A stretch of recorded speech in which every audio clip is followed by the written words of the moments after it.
Today I'm going to read The Paper Bag Princess, story by Robert Munsch and art by Michael Marchenko. The Paper Bag Princess. Elizabeth was a beautiful princess, and she lived in a castle and had expensive princess clothes. She was going to marry a prince named Ronald.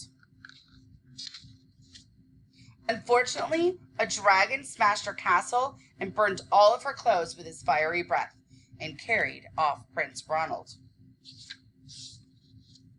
Elizabeth decided to chase the dragon and get Ronald back. She looked everywhere for something to wear, but the only thing she could find that was not burnt was a paper bag. So she put on the paper bag and followed the dragon. He was easy to follow because he left a trail of burnt forest and horses' bones. Finally, Elizabeth came to a cave with a large door that had a huge knocker on it. She took hold of the knocker and banged the door.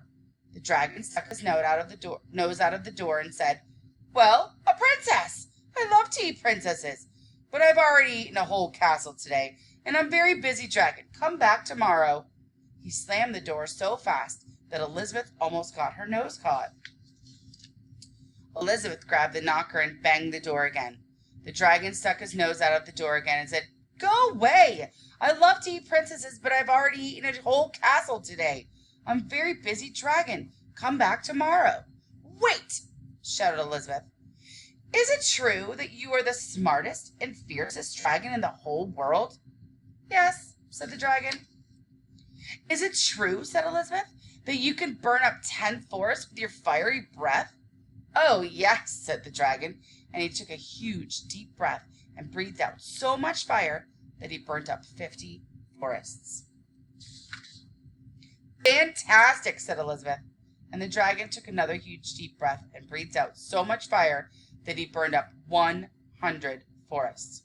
"Magnificent," said Elizabeth, and the dragon took another huge, deep breath, but this time nothing came out.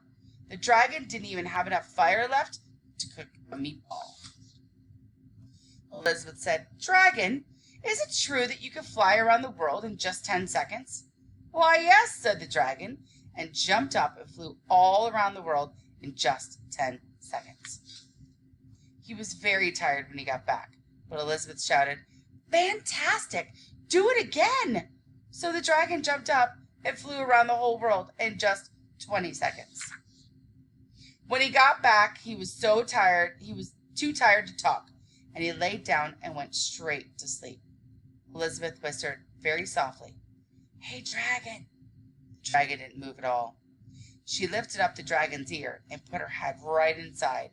She shouted as loud as she could, "Hey, dragon!" The dragon was so tired he didn't even move. Elizabeth walked right over to the dragon and opened the door to the cave. There was Prince Ronald. He looked at her and said, "Elizabeth, you're a mess. You smell like ashes, and your hair is all tangled, and you're wearing a dirty old paper bag. Come back when you are dressed like a real princess." "Ronald," said Elizabeth, "your clothes are really pretty, and your hair is very neat. You look like a real prince, but you are a bum." And they didn't get married after all. The end.